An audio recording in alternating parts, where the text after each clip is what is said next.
Hi there, Touch and Base, Touch and Go RC, and it seems like with every product I get, I seem to modify them.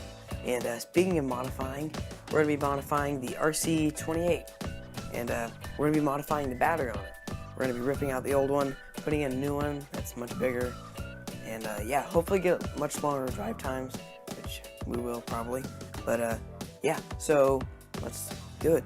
And what you are going to need to do this little mod is the RC car itself, obviously. Some solder, 2 plugs, one's optional, it's for the FPV camera. That's if you just want to put it in there so you don't have to use an extra battery, because you're going to be putting a bigger battery in it, so might as well throw that little guy in there.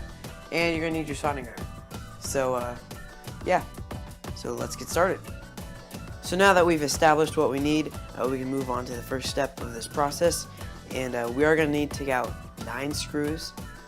2 are in the back by the suspension here, and 2 up in front of the LED right there, 1 right there, 2 up by the wheels, and 2 right underneath to take the body apart in order to access our battery. So yeah, let's just get on with that.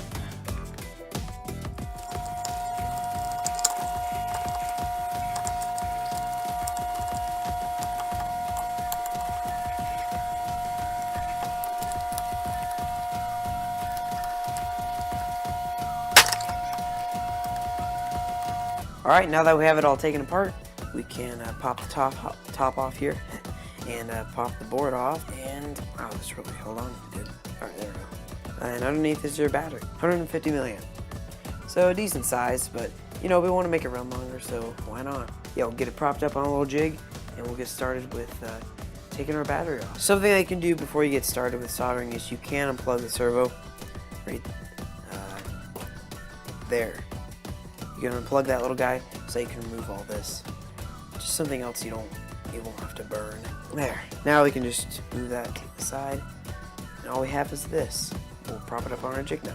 Alright, now that we have it propped up on our jig, a little robo arm guy, that's what I like to call him. Anyways, back on track here. We can go ahead and start desoldering the battery terminals off the board.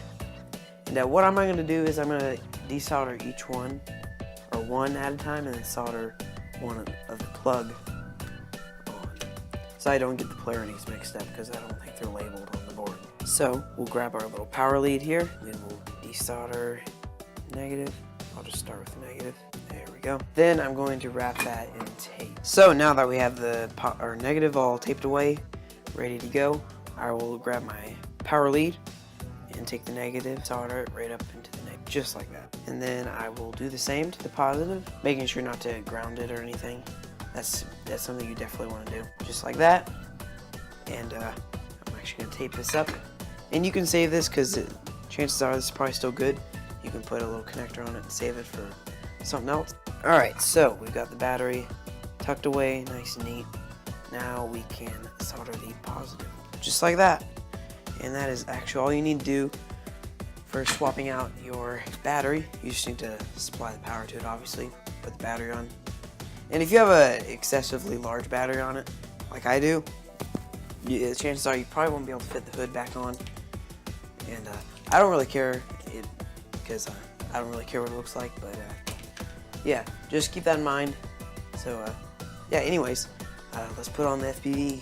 Alright, so we have the FPV lead hooked up. And something you guys can do if you don't want to, especially with these kind of plugs, I just snipped it off the motor, but there's no markings on them or anything, so you can actually just plug it in and then solder the lead just like that, and then when you're done, unplug it. Makes it easier for me. So anyways, let's get to soldering.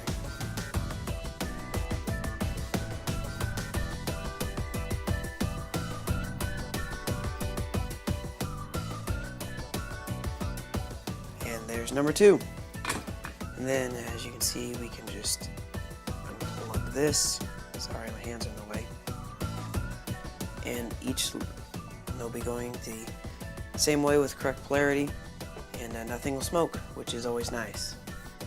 So now we've got it all soldered up, we are ready to install it back into the little case it was in, and put our battery on and go take it for a test run. So let's get to it. And something else you guys will want to do as I just figured out, is actually make a hole for your leads to come through. So I'm actually going to burn a hole right next to the LED hole with an old soldering iron. Use an old soldering iron or drill a hole with a drill bit. Just like that. A little lopsided, but that's fine. You'll never see it anyways. Make sure you're not burning a hole through like some support or anything that holds the servo down or something. But yeah, now we've got that done. We are ready to assemble it once again.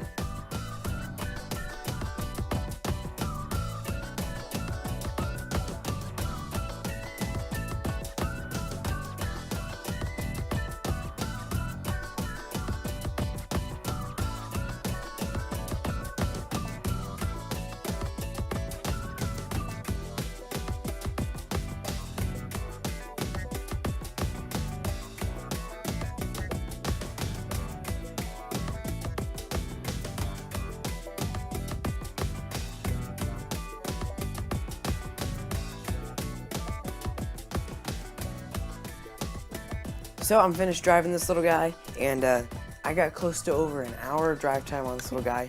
And keep in mind, I had a bad battery on this. It doesn't really hold a charge too well. But if you had a good battery on it, you get a couple hours at least. So yeah, if you want longer drive times, definitely do this mod. It'll just help out immensely, especially simplifying it, you know, just one battery. And yeah, so thanks for watching. Hope you enjoyed this video. Hopefully it helped. And yeah, I'll see you next time.